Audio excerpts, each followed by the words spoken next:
अस्सलाम वालेकुम वरहमतुल्लाहि वबरकातुहू। मेरे अजीज़ दोस्तों, उम्मीद है सारे मेरे भाई खैर आफियत से होंगे और तमाम भाई अपने अपने कामों में, अपने अपने मसरूफियात में जो अपनी ड्यूटीज़ हैं वो नेक नियति के साथ सर अंजाम दे रहे होंगे।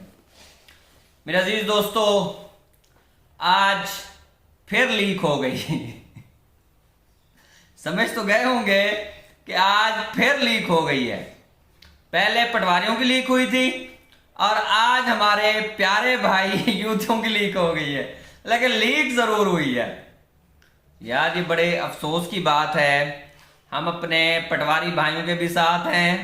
कहीं पर कोई इशू हो, कहीं पर कोई मसला हो, तो हम अब अपने जो हमारे बहुत ही प्यारे और बहुत ही लाडले भाई हैं, जो कि बड़े भाइयों के भी लाडले हैं ना, तो उनसे भी गुजारिश है कि घबराना नहीं है। तो जाहिर है कि लीक होती रहती है, तो ये भी लीक हो गई है तो कोई मसला नहीं है। आज हमने कहा कि थोड़ी सी गपशप कर लेते हैं। ये जो लीकेज है ना, इसको लीकेज को बंद कैसे किया जाए, आज उसके ऊपर हम बात करेंगे ना, कि जो लीकेज होती है ना इसको कैसे बंद करें हम। मेरे अजीज दोस्तों, जैसे इसहाक डार पहले वजीर खजाना थे और एक प्राइम मिनिस्टर के तैयारे के थ्रू ये बरतानिया गए, वहां पर उन्होंने सियासी पनाह ली और आज चश्मे फलक ने देखा, उसके साथ पूरी पाकिस्तानी बरादरी ने देखा कि वो दोबारा लौट के आए, प्रोटोकॉल के साथ लौट के आए। ये वजह क्या है?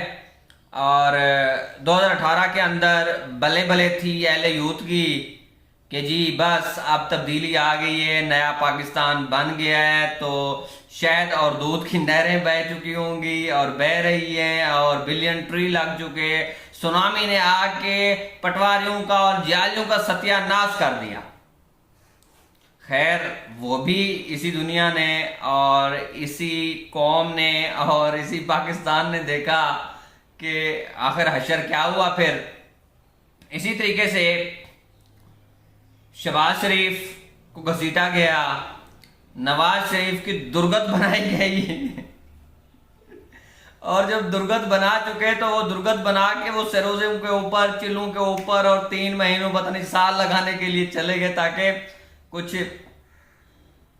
तौबा कर लें। हाजी साहब भी तो पाकिस्तान में एक बड़ा अच्छा नाम है और हाजी साहब भी एक बड़ी पावर रखते हैं और हाजी साहब भी सब कुछ हैं।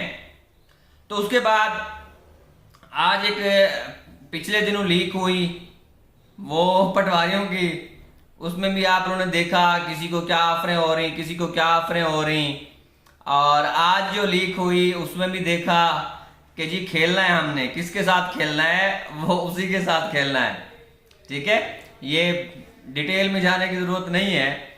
इसी के साथ अब आगे जो मामला हुआ वो क्या मामला हुआ कि हमारे कुछ भाई समझते हैं कि यार ये जो लीक होती है या तो पटवारी यूथियों की लीक करते हैं या यूथी पटवारियों की लीक करते हैं या जाले आ जाते हैं, काफ चौधरी बरादरान आ जाते हैं, उनका एक सिस्टम है, या फिर MQM आ जाती है, उनका सिस्टम है, ANP आ जाती है, फिर जो बलूचिस्तान के अंदर एक बाप पार्टी है, बलूचिस्तान अवामी पार्टी, वो आ जाती है। तो ये मुख्तलिफ सिचुएशंस आती हैं कि हम उनका नाम लेते हैं, उनका नाम लेते हैं, उनका नाम लेते हैं।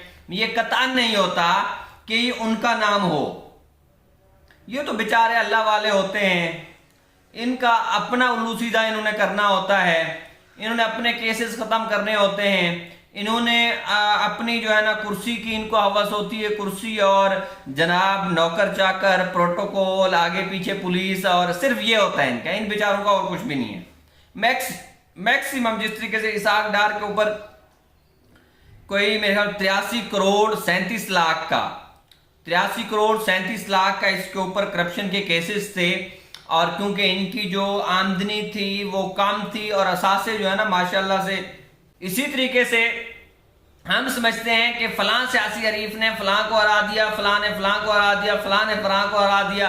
बेचारी जमात इस्लामी की एक सीट है तो इस पे किसी ने कहा था, हसन निसार से क्वेश्चन किया था जमात इस्लामी की एक सीट, उन्होंने कहा था यार इसके बारे में ये है, इको सीट फिर भी ढीठ कि ये ऐसे ढीठ है कि जनाब एक सीट लेके वबा आती है उसमें सबसे आगे होते हैं, कोई आफत आती है उसमें सबसे आगे होते हैं। मेरे अजीज दोस्तों, लेकिन खिलाड़ी का कोई नाम नहीं लेता, शिकारी का कोई नाम नहीं लेता।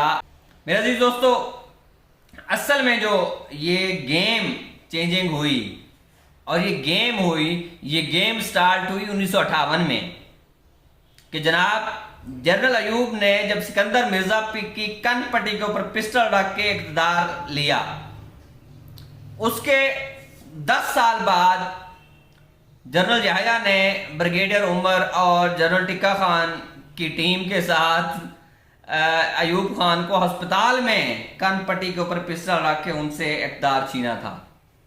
उसके बाद चीजें चलती रहीं।